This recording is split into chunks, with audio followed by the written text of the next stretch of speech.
Irmãos, eu preparei uma mensagem hoje e eu costumo dar um título para minhas ministrações, e o tema é santifica. Santifica. E a gente chegou a ministrar, não sei se foi esse ano ou ano passado, um pouco de teologia sistemática. A gente falou sobre santidade, porque parece que está meio fora de moda, não está, irmãos? Falou de santidade, pessoal, o que é isso? É de comer? Não, não é de comer. Mas santidade é um posicionamento do crente, né, em Deus. E é sobre isso que nós vamos falar. O tema é santifica. E aí eu coloquei uma frase, eu anotei uma frase aqui de abertura, que diz assim: em um mundo de imoralidade, santidade é novidade. Então, num mundo de tanta imoralidade, você se santificar no Senhor é novidade. E aí eu te pergunto uma coisa agora: quem é que não gosta de novidade, irmão? Todo mundo, não é? Eu gosto de novidade, as coisas novas. Esses dias eu passei no mercado, lá lançaram uma Coca-Cola diferente. Acho que ela era rosa, uma edição especial. Como que é? É branca? Lata branca? Você acha que não vendeu, irmão? A marca já é boa, Coca-Cola todo mundo conhece. Ainda lançaram uma Coca-Cola diferente. Então a novidade, ela atrai. A novidade, ela cativa as pessoas. E o Evangelho é novidade, é uma novidade diária na nossa vida. E esse ato de eu ser e eu anunciar sobre santidade, sobre nos santificarmos no Senhor, é uma novidade. E é sobre isso que nós vamos estar conversando um pouco. Eu queria ler com vocês o livro de 1 Tessalonicenses, capítulo de número 4, do versículo 1 ao versículo 4. 1 Tessalonicenses, capítulo 4, versículo 1 até o 8. Finalmente, a minha versão é a NVT, nova versão transformadora, tá bom? Mas é bíblico, glória a Deus. A palavra do Senhor diz assim: finalmente, irmãos, pedimos e incentivamos em nome do Senhor Jesus que vivam para agradar a Deus, conforme lhes instruímos. Vocês já vivem desse modo e os incentivamos a fazer ainda mais. Pois se lembram das instruções que lhes demos pela autoridade do Senhor Jesus? A vontade de Deus é que vocês vivam em santidade. Por isso, mantenham-se afastados de todo pecado sexual. Cada um deve aprender a controlar o próprio corpo e assim viver em santidade e honra, não em paixões sensuais, como os gentios que não conhecem a Deus. Nesse assunto, não prejudiquem nem enganem um irmão, pois o Senhor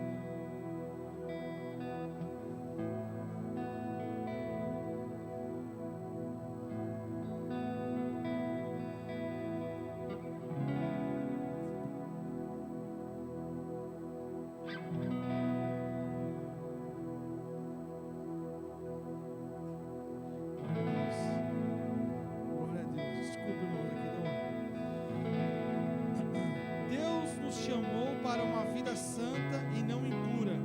Portanto, quem se recusa a viver de acordo com essas regras, não desobedece o ensinamento humano, mas rejeita a Deus que lhes dá o seu Espírito Santo. Então o apóstolo Paulo, ele estava em Tessalônica, e essa mensagem ela relata a sua segunda viagem missionária para Tessalônica.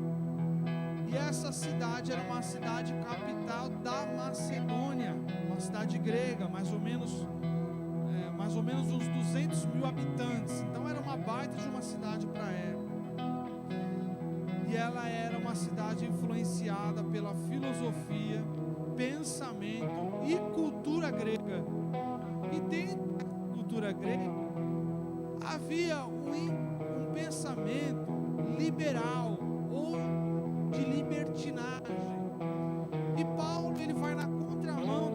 pensamento coletivo, pregando um evangelho de santidade, para as pessoas serem reservadas, para as pessoas se guardarem, para as pessoas se preservarem em Deus, buscarem a Deus. E esse é o chamado que não cabe só à igreja de Tessalônica, ele é uma realidade para São Paulo, ele é uma realidade para a nossa vida, para o nosso dia.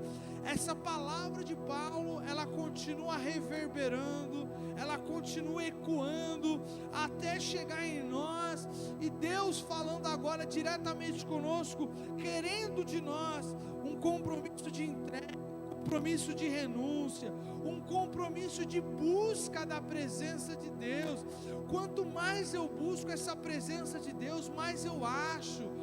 Quanto mais eu me dedico na presença de Deus, mais purificado eu vou ficando, mais cheio da presença de Deus eu vou ficando, porque os meus pensamentos são esquadrinhados, o meu coração ele é esquadrinhado, eu começo a ser influenciado pelas coisas do céu, eu começo a ser direcionado pela presença do Senhor em minha vida.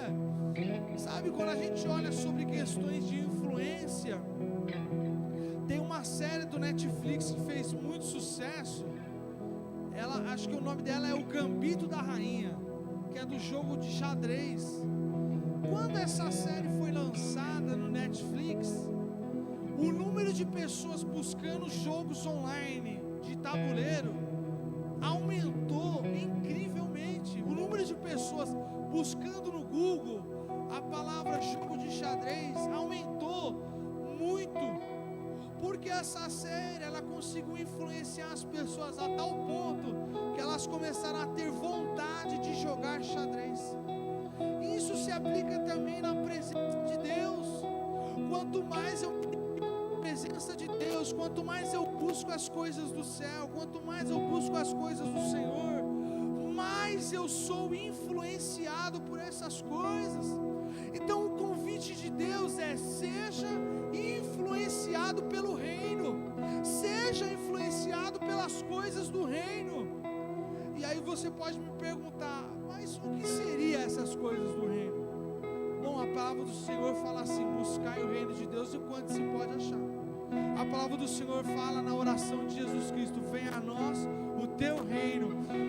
Vir o reino de Deus, atrair o reino de Deus, ser influenciado pelo reino de Deus, é você ser um instrumento de transformação, não só para você, porque o reino te transforma, mas de transformação para as outras pessoas.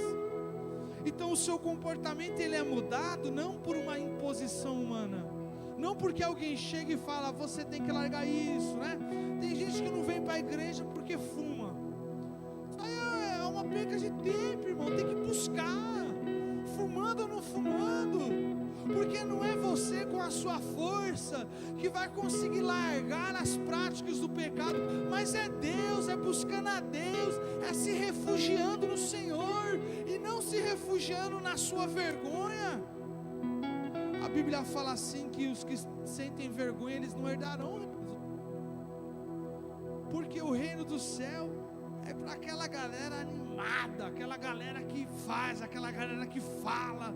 É isso, é ânimo, é alegria, é entusiasmo, é força, é fé, é você sentir vontade de viver, é você ter ânimo e fazer as coisas com alegria, com prazer.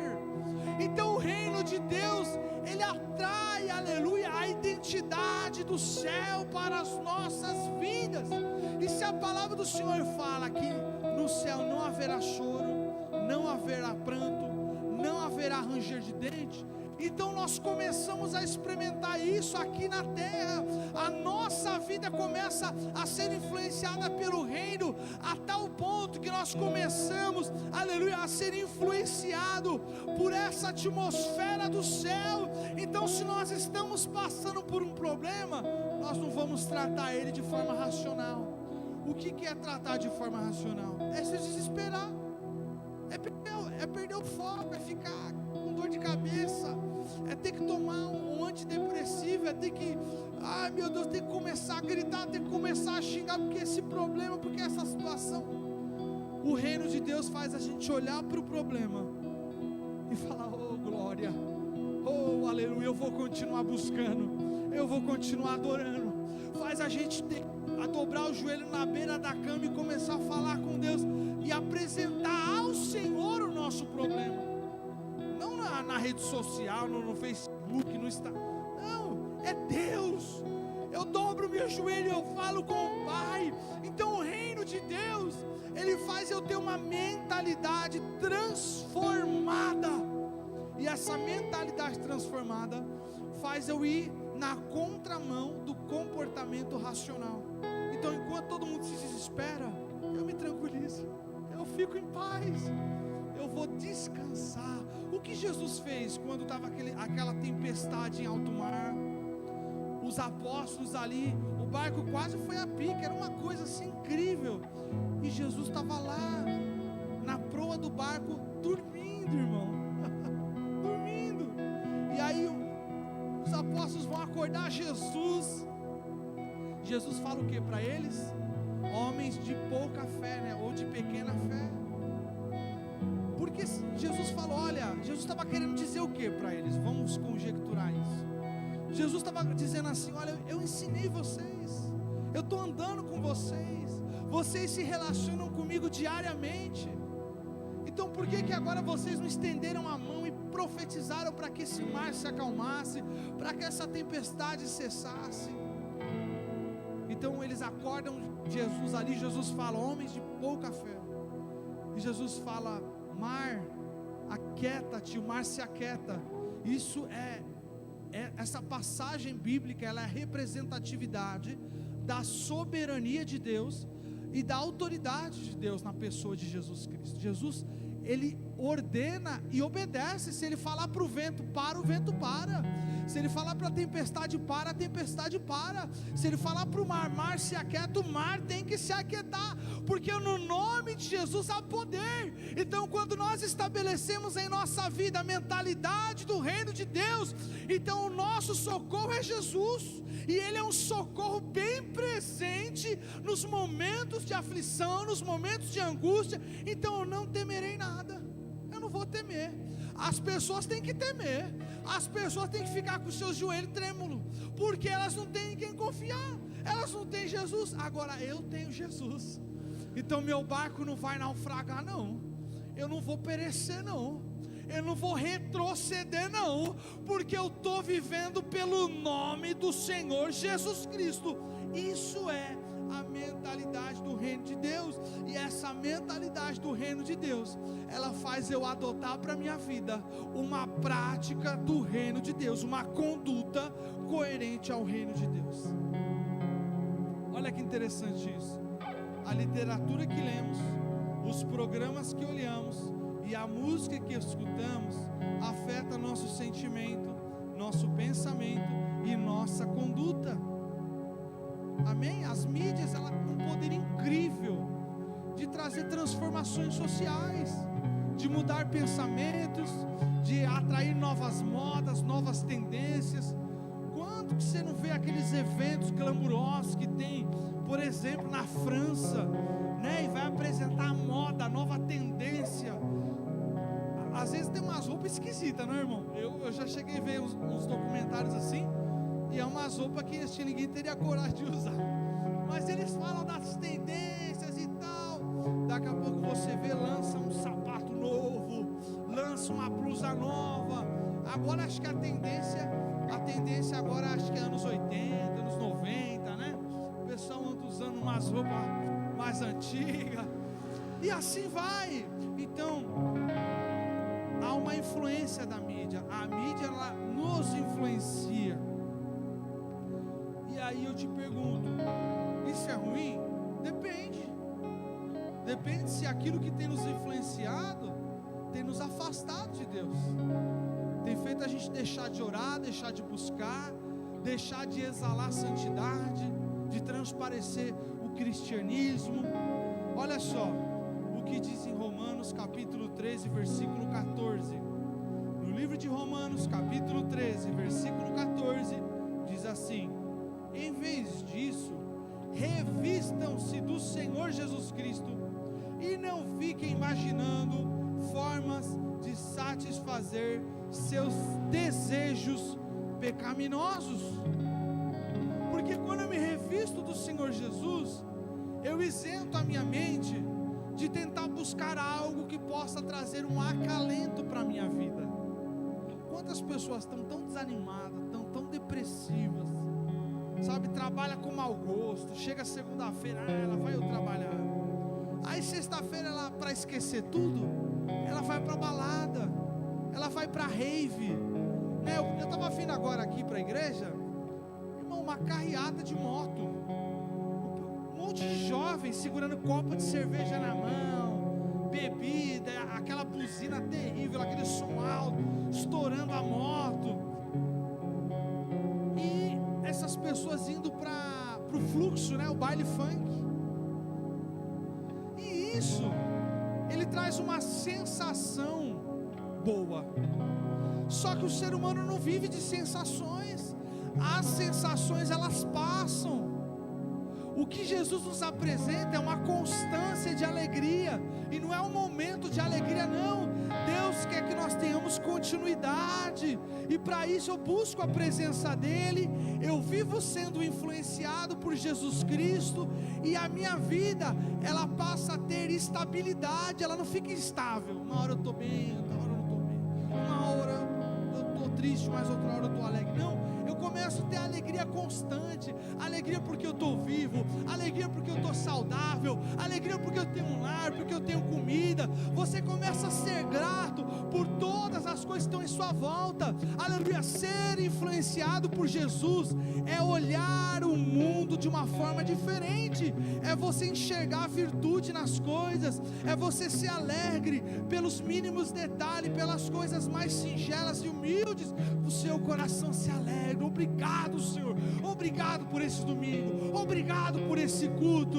E é isso, ser influenciado por Deus, porque as pessoas que elas não conhecem a Jesus, ou não vivem ainda esse evangelho, elas têm uma sensação de liberdade, mas na realidade elas estão amarradas a um vício de vida, em que se eu não bebo eu não sou alegre, se eu não estou com um monte de gente na minha casa eu não estou alegre, se eu não estou numa balada eu não estou alegre, e isso dá uma sensação de liberdade, mas na realidade está se escravizando, está vivendo um sistema nesse mundo de degradação e de caminho para o inferno, e não é isso que Deus tem para nós.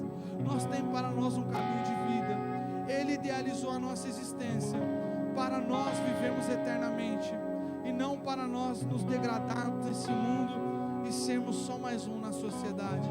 Olha só o que diz em Filipenses capítulo 4, versículo 8.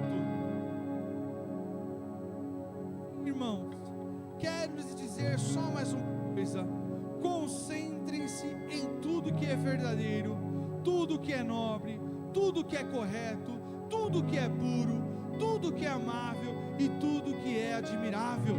Pensem no que é excelente e digno de louvor. Olha só lá em Filipenses, nos dando uma mentalidade de crente, em observar aquilo que é puro, aquilo que é amável, aquilo que é digno de ser admirado. Isso é algo incrível e que nós temos que adotar para as nossas vidas. Isso vai nos livrar da depressão, isso vai nos livrar do desânimo, isso vai nos livrar da falta de esperança no mundo, de esperança conosco mesmo. Quando nós adotamos a mente do céu, nós entendemos quem somos em Deus, e nós entendemos que cada ser humano dessa terra tem chance, e nós entendemos que esse mundo tem chance sim, de que muitos ainda vão receber esse evangelho transformador, esse amor constrangedor de Jesus Cristo, que transforma, que transcende barreiras e que chega aos corações de todos que buscam. Segundo ponto, devemos evitar lugares e práticas mundanas. Às vezes a pessoa fala assim: não, eu vou lá porque eu vou ganhar alma, eu vou lá porque Deus me enviou. Ou eu vou lá porque o apóstolo Paulo disse, né? Fiz-me de tolo para ganhar os tolos, fiz-me de humilde para ganhar os humildes. Mas nós temos que tomar cuidado, irmão, porque tudo é com base no propósito de Deus. Deus realmente, Ele envia pessoas para uma obra específica, mas esse chamado não é geral, esse chamado não é para todos. O chamado para todos é buscar o Senhor enquanto se pode achar. Esteja firmado na presença de Deus, porque ainda há tempo, ainda há esperança. Sabe de uma coisa? As pessoas às vezes falam assim: ai, como que eu faço para ser salvo? Para você ser salvo, aceite Jesus Cristo como o único e suficiente Salvador da sua vida, no último dia antes de você morrer. Aí a pessoa fala assim: ué, como que eu vou aceitar Jesus? Eu vou desfrutar do mundo e eu vou aceitar Jesus no último dia da minha vida, sendo que eu não sei qual é o último dia da minha vida.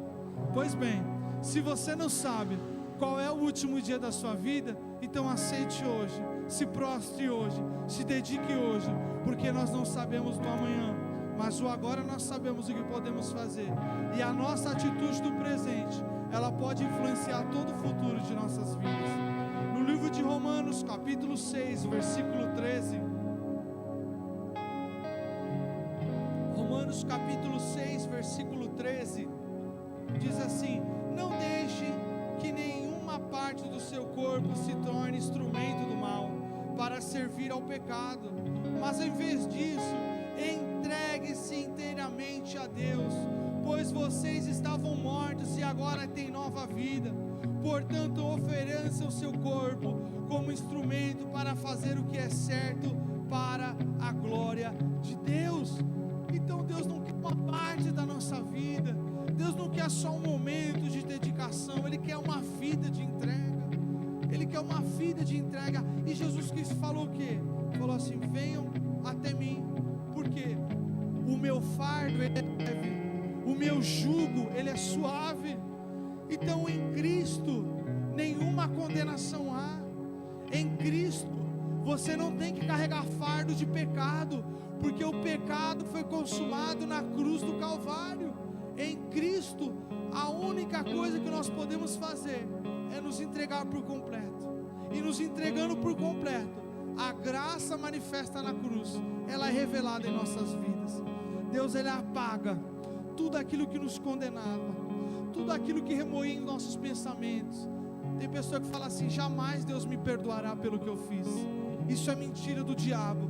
Deus te perdoa sim. E quanto mais você se aproxima de Deus, mais você entende desse perdão, mais você entende dessa graça, mais você entende desse amor, esse amor que rompe barreiras e exala em nossas vidas, nos dando oportunidade, nos dando chance, nos trazendo esperança. Louvado seja Deus. No livro de 1 Coríntios, capítulo 10,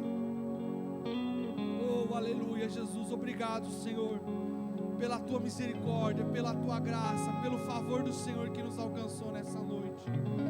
No livro de 1 Coríntios capítulo 10, do versículo 31 ao 32, diz assim: portanto, quer vocês comam, quer bebam, quer façam qualquer outra coisa, façam para a glória de Deus. Não ofendam nem os judeus, nem os gentios, nem a igreja de Deus. Então é isso, é uma vida humilde, é uma vida de busca, é uma vida de entrega. É naquele momento que você está lá naquele ônibus apertado indo para o serviço, e você com aquele fone de ouvido abençoado, ouvindo louvor, você começa a glorificar a Deus, você começa a abençoar o cobrador, você começa a abençoar o motorista, você chega na sua empresa dando aquele bom dia alegre, sabe, sendo uma pessoa entusiasmada, sendo uma pessoa alegre, sendo uma pessoa para cima. Isso vai glorificar a Deus, amém? Na parte B do versículo vai dizer: não ofendam nem a judeus, nem gentios, nem a igreja de Deus. O que o apóstolo Paulo está dizendo para a igreja de Coríntios? Está dizendo assim: não ofenda ninguém, mas ame as pessoas. queiram o bem das pessoas, orem pelas pessoas, amém? Por isso que a orientação bíblica é para nós orarmos pelos nossos inimigos, não é para pagar com a mesma moeda. Quando Jesus estava no Getsemane, os soldados chegaram e Judas deu um beijo, né? Ou as versões tradicionais da Bíblia diz ósculo santo. Bonito, né? Mas é um beijo, é um beijo. E quando deu o beijo, os soldados foram prender Jesus ali. E aí o apóstolo Pedro pegou a espada e cortou a orelha do soldado. Cortou a orelha do soldado. Jesus olhou ali, você imagina, irmão. Jesus pegou ali, achou a orelha do soldado que caiu, grudou a orelha de volta, ela pôs a orelha de volta. Aí falou: Pedro, se eu quisesse, eu rogaria ao Pai, né? Eu oraria a Deus, e Ele enviaria agora, nesse momento, uma legião de anjos para me livrar. Mas contudo é necessário que isso se cumpra. Pedro não estava entendendo, né? Mas o mais poderoso dessa história bíblica é a orelha do soldado colocada de volta. Vocês pararam para pensar que aquele soldado era um inimigo? Que aquele soldado, ele não sabia quem era Jesus, ele não conhecia Jesus. Ele foi lá na força do braço prender Jesus. E mesmo assim, Jesus não pagou com a mesma moeda. Jesus não pagou o ódio com o ódio. Jesus foi lá e grudou a orelha dele. Ali acho que ele se converteu, né, Leandro? Ali acho que camarada, ele começou a olhar e falou: caramba, ele colocou minha orelha no lugar. Ele falou: esse cara é Jesus mesmo, esse cara é Deus. Porque é isso que o Evangelho faz. No livro de 2 Coríntios, vamos lá, está terminando. No livro de 2 Coríntios, capítulo de número 6, versículo 17.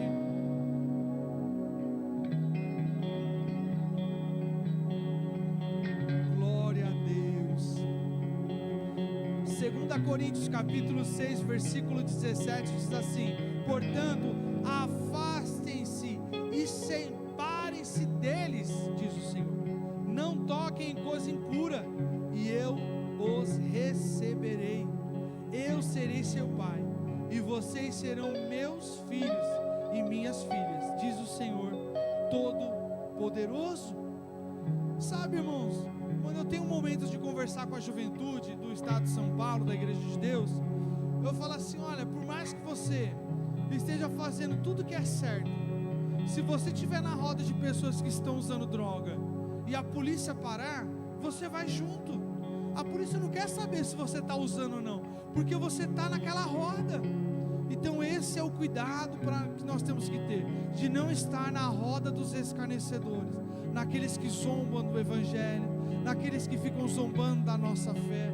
Deus, Ele nos dá essa orientação, para nós não estarmos nesses grupos de pessoas, mas para que nós estejamos com aqueles que celebram a Deus, com aqueles que vivam a vida, glorificando e exaltando o nome do Senhor, com aqueles, aleluia, que estão ali sem menosprezar, sem zombar da sua fé, do seu credo religioso. Então é isso, portanto, afastem-se e separem-se deles, diz o Senhor. Às vezes você tem aquela pessoa que ela é tão amiga, mas você sabe que não pode ficar com muita amizade com essa pessoa, que essa pessoa ela é uma má influência, que a conduta dessa pessoa não é a mesma que a sua. E você sabe quando você começa a entender que a sua mente ela está no reino de Deus? É quando você vai para aquelas festa de família, festa de amigo, de parente, e aí começa a ter alguns assuntos que você já não compartilha mais.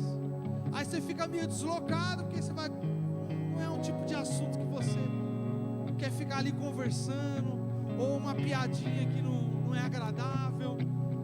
Quando você está nessas situações, nessa saia justa, é que você começa a perceber que a sua mente mudou, que seus pensamentos eles mudaram. No livro de 1 Tessalonicenses, capítulo 5, versículo de número 21, olha que texto lindo, louvado seja Deus. 1 Tessalonicenses capítulo 5, versículo 21, mas ponham à prova tudo que é dito e fiquem com o que é bom. Mantenham-se afastados de toda forma de mal. Então, sabe aquela coisa que você não precisa compactuar, você não precisa compartilhar aquelas coisas que você sabe que são erradas, e aí você sai discretamente, você faz uma curva abençoada, e você sai. A Bíblia fala para nós fugirmos da aparência do mal. Então, pôr à prova tudo que é dito é você refletir sobre as coisas que são faladas, e você ponderar, você ali poder separar aquilo que é bom daquilo que é ruim. O último texto bíblico para nós encerrarmos está em 1 João, capítulo 2, versículo 15. Esse texto é muito lindo, irmãos. No livro de 1 João, capítulo 2, versículo 15: não amem este mundo, nem as coisas que ele oferece, pois quando amam o mundo, o amor do Pai não está em vocês, porque o mundo oferece apenas o desejo intenso por prazer físico, o desejo intenso por tudo que vemos e o orgulho de nossas realizações e bens. Isso não provém do Pai, mas do mundo. E este mundo passa, e com ele tudo o que as pessoas tanto desejam, mas quem faz o que agrada a Deus vive para sempre. Então, por isso que a Bíblia fala que estar na casa do Senhor vale mais do que em 1000 outros lugares. Estar servindo a Deus, estar na presença de Deus, estar na sua casa ouvindo louvor, assistindo uma pregação, assistindo um documentário bíblico, uma novela bíblica, um filme bíblico, tudo isso edifica, tudo isso acrescenta, tudo isso agrega virtude, aleluia, esbanja a luz divina sobre nossa vida, sobre nossa mente, e é dessa forma que devemos nos portar. Isso é o reino de Deus sobre nossas vidas. Santo no original significa Kadosh, e Kadosh significa separado. Você é separado, você não é igual a todos. Quando Pedro traiu Jesus no meio da multidão ali, afastados de Deus, a palavra do Senhor fala assim, que as pessoas olhavam para o apóstolo Pedro e falaram assim: ei apóstolo, a sua fala denuncia, a sua maneira denuncia. E detalhe geográfico, Pedro estava do lado de fora das portas da cidade ali. Jesus tinha entrado na cidade para ser julgado, Pedro estava fora dos portões, não era todo mundo que podia entrar. Então na beira do portão ali, o soldado que estava guardando o portão, as pessoas que estavam ali espiando, observando o que estava acontecendo no julgamento de Cristo, olharam para Pedro. Imagino muita gente, mas olharam para Pedro e falaram: você é um deles, você anda com ele. Porque é isso, nós temos a marca do Senhor. Kadosh é separado, e você é um Kadosh do Senhor, você é um separado do Senhor. Louvado seja Deus. Você não é igual a massa, você não é igual a todos, você é minoria, você é exclusivo, você é um sacerdócio real do Senhor, você é bênção de Deus. Louvado seja o nome do Senhor Jesus Cristo. Você é separado para uso exclusivo de Deus. Santo não tem ligação com perfeição ou pureza. Você tem a santidade de Deus sobre sua vida, você tem a manifestação da graça sobre sua vida. Por isso que você não pode estar em qualquer lugar, por isso que você se sente desconfortável com determinados assuntos, por isso que você se sente desconfortável com determinadas atitudes e situações que você vê, que você vivencia, porque na sua mente tem as virtudes do reino, na tua mente tem a luz do céu, tem a presença do Cordeiro Santo, e é essas coisas que influenciam você, e é essas coisas que influenciam a sua conduta, a sua vivência. Então, eu queria dizer para você, a definição de santificação é, em primeiro lugar, a continuação da obra salvadora na vida do crente. Então a santificação, ela não é um momento, a santificação não é o acesso à salvação, não, ela é parte de um processo. Eu não sou santo para ser salvo, mas por eu ter a convicção da minha salvação, é que a santidade exala sobre a minha vida, e eu busco ela diariamente. Ela é uma busca diária, não é uma vez, eu aceitei Jesus hoje, amanhã eu vou curtir a vida. Não, eu aceito hoje, eu aceito amanhã, eu aceito depois de amanhã, eu renuncio hoje, mas eu vou renunciar amanhã, eu vou renunciar depois de amanhã, eu vou me prostrar na cruz e pedir perdão todos os dias da minha vida, eu vou pedir a misericórdia dele todos os dias da minha vida. Então isso é um rio, irmão, que você navega e você mergulha e mergulha e mergulha e mergulha, e você vai ficar submerso, e daqui a pouco vive não é eu, quem vive não é eu, mas Cristo vive em mim. Oh, aleluia. Feche os seus olhos. Espírito Santo de Deus, santifica-nos, Senhor, santifica-nos, Senhor, no mundo de imoralidade, de pensamentos ruins, de ódio, de rancor, de raiva, Senhor, no mundo de divisões, de ideologias, Senhor, de pessoas que idolatram, que ovacionam, Senhor. Nós idolatramos o Senhor, nós glorificamos o Senhor, nós adoramos o Senhor, nós buscamos o Senhor, porque é o Senhor que tem vida eterna para nós, é o Senhor que tem esperança para as nossas vidas, é o Senhor que tem palavras de vida eterna, Senhor. Para onde iremos nós, se só Tu tens as palavras de vida eterna, Senhor? E é em Ti que nos refugiamos, é em Ti que buscamos, Espírito Santo de Deus. Que essa palavra possa tocar os corações, que essa palavra possa tocar nossas mentes, que essa palavra possa influenciar nossa conduta, nossa vivência, nossas experiências com o Senhor. Em nome de Jesus, dissipa todo mal, Senhor Deus, toda raiva, todo rancor, todo sentimento ruim caia por terra nessa noite. Nos limpa, nos regenera, nos edifica em Tua presença. Santo é o Teu nome, Jesus. Santo é o Teu nome, Jesus. Perante a Tua cruz, Senhor, não tem maior e menor, não tem o que tem mais posse e o que tem menos posse, não, Senhor. Perante a Tua cruz somos iguais, ajoelhados e prostrados em Tua presença, reconhecendo a Sua soberania, reconhecendo a Tua graça e misericórdia sobre nossas vidas. Oh, Senhor, vem sobre a Tua igreja nessa noite com o Teu renovo, vem trazendo refrigério para a nossa alma, vem trazendo a água do céu, Pai amado. Oh, Deus, que nos refrigera, que nos traz, Senhor amado, pureza, que nos traz santificação, que nos traz fortalecimento espiritual. Pai, é nisso que queremos estar, é sobre essa prática que queremos estar. Deus, em nome de Jesus, brinda a nossa mente, para que as coisas desse mundo não nos influenciem a tal ponto de nos afastarmos de Ti. Não, Senhor, que nós possamos, Senhor, reter, Pai, aquilo que é bom, e aquilo que é ruim nós podemos tirar dos nossos caminhos. Nos dê essa sabedoria, nos dê essa diligência, nos dê, Senhor, em nome de Deus, essa capacidade, Senhor amado, de discernir, Senhor, em nome de Jesus. Espírito Santo, que os dons do Espírito Santo sejam derramados sobre nós.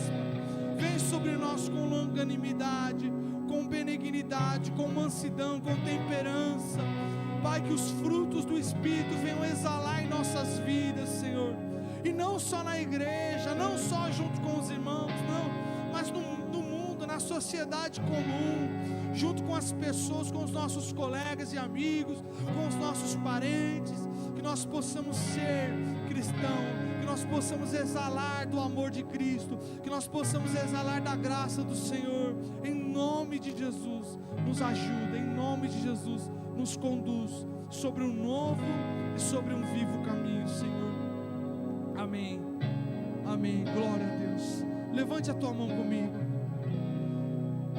Repita assim comigo: eu sou mais do que vencedor em Cristo Jesus.